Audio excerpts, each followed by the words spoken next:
Eldred, and I coach swimming. The swimmers here compete in 4 competitive strokes: butterfly, backstroke, breaststroke, and freestyle. We compete against other high schools, and each high school gets to put 3 swimmers in each event, and the team with the fastest swimmers will score the most points, and based on that, it's determined which team wins the swim meet. Club swimmers throughout all the high schools are allowed to continue to practice with their club teams and then come once or twice a week to their high school team.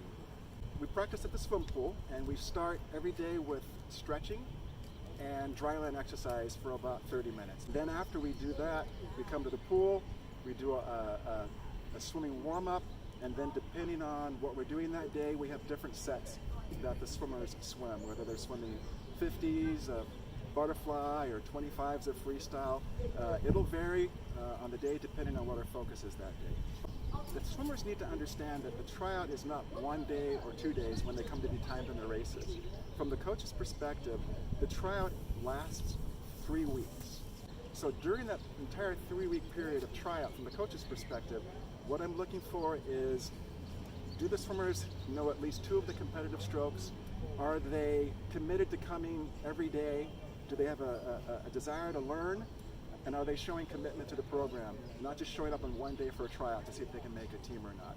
I also want them to learn and understand how to be a part of a team, not just how to swim their own races, because swimming is considered an individual sport where you swim your own race, but you also need to learn how to be part of a team, how to help each other work out in swim practices, and then be there for each other during the swim meets.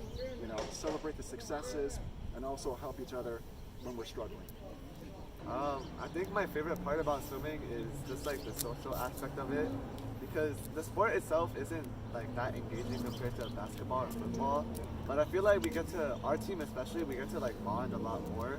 As like after meets, for example, we always like to like go out and hang out with each other, and like during meets and during practices, we always like talk to each other, and it feels like we're all like a really good close group of friends.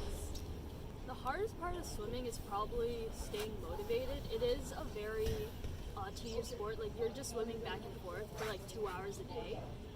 So it's really hard to stay motivated, especially when you don't see that improvement day to day, or like sometimes at a meet you might not drop time. So it is very hard to like keep your head in the game sometimes. For our meets, we have a specific like schedule. So it usually starts with what we call the 2 medley relay, which is a 50 of every stroke: backstroke, breaststroke, freestyle, and fly. And then we have 4 people doing that. And then after the medley relay, we start going into the individuals, like 200 free, 100 free. And then near the end, we go back into relays. We do split up JV and varsity, but that's just because of speed differences, and it's really ineffective if you're swimming with somebody slower than you or faster than you. You're always trying to swim with somebody that's around your speed, maybe just a little bit faster, to motivate each other. My tip for if you really want to take swim seriously is to join an outside club, as that's where most people would improve. I think my biggest tip is like, even if you don't see much improvement, just keep on practicing and practicing, because over time, all this practice will pay off and you'll eventually become super fast or super like endured for the season. Yeah, please come and support swim. If you want to join, please, we'll be happy to have you try out. But please come and watch our swim meets. It feels really great when we see people from our school supporting us. Join swim, guys. Perfect.